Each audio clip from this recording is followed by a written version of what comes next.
What's up, guys? How are you? Welcome into the Saturday morning edition of the Daily Juice podcast. My name is Matt Perrault. We are here for the 236th consecutive day with the Daily Juice, being brought to you by BetMGM, always being found on BettingPros.com, wherever you get your podcasts, and now on YouTube. Okay, well, last night sucked, and I will be the first to tell you the picks were awful. 0-3-1, and just a brutal, brutal night. We haven't had one of these in a while, but it pretty much destroyed the week. We were up nearly 2 units, and it just destroyed the week. We're still up, but we're 11-11-1 by my count. I think that's right. It could be 11-10-1, but we're just a little bit up, but barely. And we're going into a Saturday here with the entire week riding on today. We win money. If we go 3-1 today, I got 4 plays. If we go 3-1, we're up for the week. It's our third consecutive winning week, and it basically guarantees that February is going to be a winning month for us. But let's see. I'm a little bit skeptical, and I'm a little bit concerned, and let me just explain to you why. Let's take the Drake game for a second, okay? So professionals enabled most of you guys to cash the last 2 games on Drake. So the number that I bet overnight was 11.5. The dog was bet by the professionals. It came down to 10.5. Drake won by 11. So the professionals won their 11.5 bet, and the public came in and won as well. So really a bad deal for the books when it came to Drake on that game falling at 11. Middled them, basically. Then last night, Drake on the road taking on Bradley. They had a 16-point lead late in the game. Bradley is able to cut into the game because Drake is doing this thing where they're playing a bunch of scrubs late in the game. And for that reason, I'm not playing Drake today. I'm off the Drake Bulldogs because I don't trust this because the books are super sharp right now with their numbers, in particular on games like this where they are watching Drake closely. So I pushed at 9. The public, however, got 8.5 because the professionals came in at +9. And they took Bradley +9, drove it down to 8.5, and thus you guys cashed who bet 8.5. So it's been successful for you guys. And if you look at the numbers for Drake, you will say Drake has covered 5 straight times.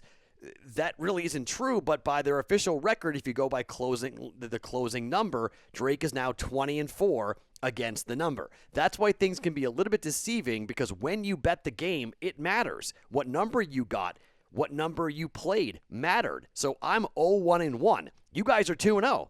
So I am recommending the right play for you, the listeners of the Daily Juice. You're winning.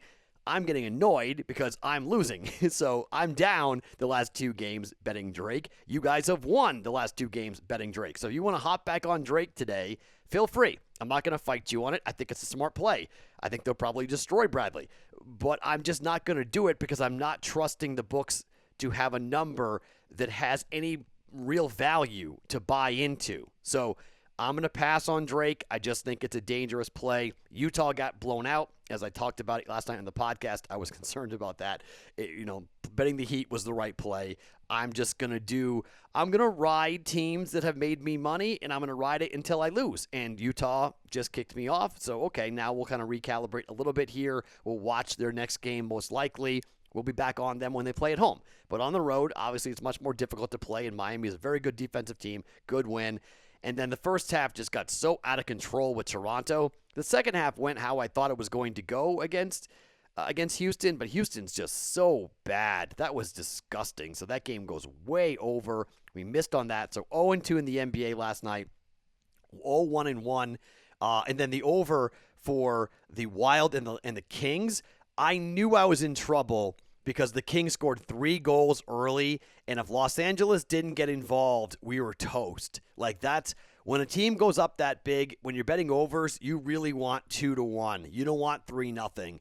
3-0 is a totally different hockey game, and it's pretty much out of reach after the first period, and teams can just kind of skate around and get out of there and say, look, we're going to lose. We're not going to worry about it. And that's exactly what happened. They just skated around, and that was it. 3-0 the win for the Wild, and we lose. It also killed the parlay, too, so I apologize with that. Boston did wind up covering that number.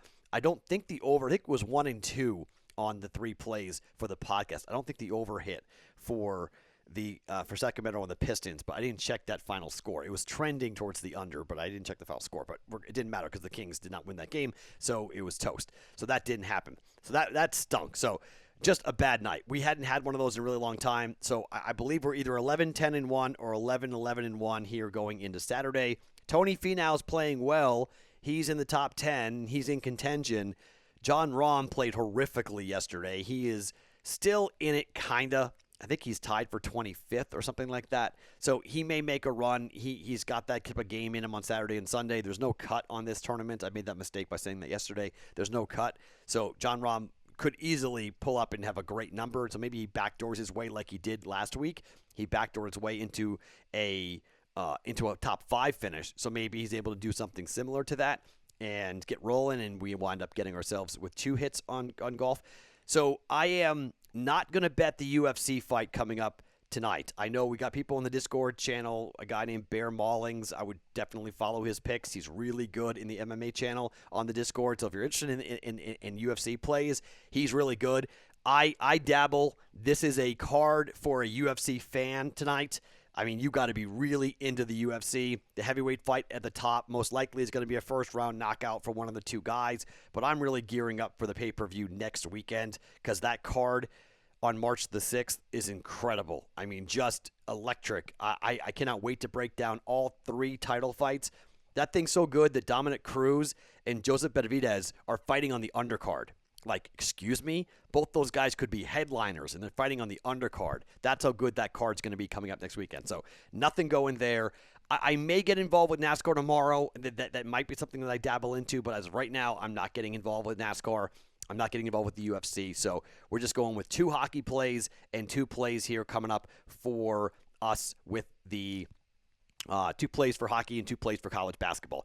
And I'm going back to my favorite teams. I'm going to ride these guys, and you may say, Matt, I got to fade you. And I'm not going to get angry if you tell me you fade me today, okay? I feel like a cold streak is coming. I'm just sort of – I talked to Dave Sherapan, who is really one of my close friends, tonight about this, and he described these next 2 weeks as really difficult, some of the more difficult weeks in the book, because until you get to the conference tournaments, it's kind of like, it's tough. It's late February. He called it the late February blues. And I've bet for 235 consecutive days, and it's been remarkable. I've never done this. I've always been an active sports gambler. I've never bet 235 consecutive days. This is just sort of like one of those feelings, one of those moments where, I'm honest with you guys, and I tell you where I am, and I tell you what I'm doing, and I try to share a lot with what's going on, whether it be my cat passing away or whatever's going on. I try to be, real and be me. So I don't want to come on here and pretend like I feel great about where I am right now. I don't. I feel like let's get to the tournament. Let's get to the NCAA tournament and let's get to where we are, because these are the tough days. These are the grinding days where you got to really push. So for me, I'm going to stick with what I know. I'm going to stick with the teams that I have made money on, and the books are really sharp right now, okay? These numbers in basketball, they're really, really sharp, and I'm really kind of like, on these college basketball plays and these hockey plays. I went 0-3-1 yesterday. It won't shock me if I go 1-3 today. Maybe I go, so that's why I'm saying, like, you might want to consider it, okay? I've made these bets, but we've been padding the bankroll. We've been kind of on one of these runs here for the better part of February after having an awful January. We've done pretty well in February, so we've kind of rebuilt the bankroll and started to feel pretty good about where we are, the picks we're making. Every night it's either a 2-2 or a 3-1 night or 3-2. We've been pretty good with winning, and not winning big, but like 0.6, 0.8 units every night. So that starts to accumulate as we bet every day. So now I feel like, okay, we'll see what happens here late, because the books are so good right now with their numbers until we get to the tournament setting, because college basketball in these tournaments, there's some real difficulties because the books are going to use numbers that if this was a typical game in the middle of the week, and it's not. You got 3 games in 3 days, and you got a hot team, and there's a lot of value in conference tournament betting. And I can't wait to get to it. I can't wait for Arch Madness. I can't wait for the Mountain West Conference Tournament. All those things I can't wait for. But I am a little bit concerned about where I am right now here in late February. So, BetMGM, you guys know about the offer. Go take a look at Juice 100. Use that promo code Juice 100. You guys should know it by now as to where we are. Okay, I want to spend a little time talking about the Creighton Blue Jays here for a second on the road at Xavier. I'm going back to the well here with the Jays, and the reason is pretty obvious. Okay, this has been one of my guys, one of my teams. This is my team. Okay, I got off them for a little while. And they didn't cover against DePaul, Georgetown, or Marquette. They won 2 of those 3 games, but they didn't look good doing it. They got stopped for a little bit for, a gut check against Georgetown on the road as 7.5-point favorites. They won by 15. They were home against Villanova in the most impressive win of the year, and they won by 16. They went at home against DePaul as 15-point favorites, and they won by 24. They're on the road against Xavier, who is not a very good basketball team. They're 9-8 to the number, however, but they haven't covered in 3 of their last 4. Xavier, historically, has been a very tough place for the Jays to play. However, this Jays team is starting to come into its own, and I think Marcus Zagorowski being healthy is a monster reason why. They're beginning to know it's the end, and they're starting to see the end, and they're starting to see that, hey, you know what? We can be one of the best teams in the country. We can make a run. They're starting to peak. Christian Bishop's playing well, and Mitch Ballock is hitting threes. When I tell you that Bishop and Ballock are the key to the Creighton Blue Jays, watch their numbers today against Xavier, okay? If they put up big numbers against Xavier, if they're good, and this game's not early in the morning, which is so big to me. This is not an early morning game. We'll talk more about that here in a second, but I just think this is a big, big opportunity for the Jays on the road to get a win. The line's 4.5. It's 4.5 for a reason because Xavier's a tough team to play for the Jays. And at home, Xavier is 6-6 to the number. The Jays on the road are 4-5 to the number, but they covered the last game they were on the road easily at Georgetown. And we're getting to the end of the Big East schedule. I'm laying the 4.5 with the Creighton Blue Jays for -110. I mentioned that early morning tip, that scare. This Michigan game scares the living daylights out of me, okay? We've rode Michigan. We've made money on Michigan. They're 14-4 on the number. They had the big COVID shutdown, but since they've come back after that 3.5-week COVID shutdown, all they've done is covered against Wisconsin, covered against Ohio State, and covered against Iowa in their last game. On the road against Ohio State, on the road against Wisconsin, and now here on the road against Indiana. This is just a mismatch, okay? Michigan is Gonzaga. Michigan is Baylor. That's how good they are. That's how they're playing, and they're just crushing people. It's an early start time. I got Michigan -8. I expect this number to climb. I expect this probably to be somewhere around 10 because the public's going to do the exact same thing that I'm doing. It's a 12 noon tip time in Bloomington, Indiana. Scares the hell out of me, all right? Scares the hell out of me. I thought about taking the first half to cut this down to 4 and take Michigan in the first half. That bet's not available to me till the morning of, and maybe you want to play that. But the reason why I don't like that is because I think Michigan might be a little sleepy. They could be sleepy here. This game is much bigger to Indiana than it is to Michigan. Indiana's on the bubble, okay?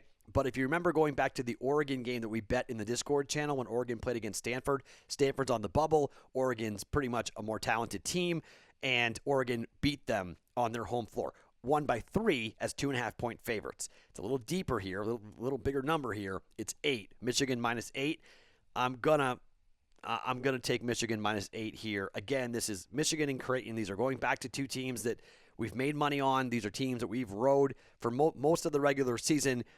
These are scary bets to me. Sometimes the most scary bets are the ones that cash, but it's a scary bet to me. I'm just going to be straight up honest with you guys. Both these college basketball bets. I'm excited to watch these games, but I'm very concerned about it. So Blue Jays -4.5 at Xavier. Michigan -8 at Indiana. Road favorites in conference play. Just say it right now. Yuck. But I'm doing it, and I did it. So half a unit on both bets. Yikes. 2 more plays, both in hockey. Let's talk about the Islanders and the Islanders. By the way, this slate, there's 14 games today in the NHL. Like, hello. I like the Islanders. I've liked them for a long time. And the Islanders beat the Boston Bruins 7-2. All of a sudden, the New York Islanders are starting to play. they're starting to really play well. I talked to a SiriusXM host on my radio show yesterday named Dennis Bernstein, who works for the XM NHL channel, and he's with me on this. He thinks the Islanders are really coming on strong, and you got to really be looking at them as a team to hop on here with the way that they're playing. Defensively, we know what they can do, but offensively, they're starting to score goals. They were so bad in the beginning part of the year, but they're starting to really play well. I think the Islanders can shut down Crosby. They can shut down Malkin. I think they can shut down this Pittsburgh offense. The line, the money line, Islanders at minus 119. That's not bad, right? Minus 120, somewhere in that range. They're at home against Pittsburgh. We just need them to win. We've done very well in the NHL. Not so great recently, but I'm going to get back on the horse here with the Islanders just to win outright against the Penguins. And I like the Islanders with the way that they're playing and how let's get some good goaltending. Let's play defense. Let's get a 2-0 lead in the first period, and let's sit on it, right, for the Islanders to go ahead and get the victory. So money line, Islanders, minus 119, half a unit, and one more bet to go, and that's the Vegas Golden Knights up against the Anaheim Ducks. You guys know how I feel about the Anaheim Ducks. The Ducks suck. I think Vegas, coming off their 4 games against Colorado, this little break they got because their games got canceled due to COVID-19, I think this is a good thing, a big thing to be quite honest. It gets the legs back for Marc-Andre Fleury. Vegas on the puck line is plus 172.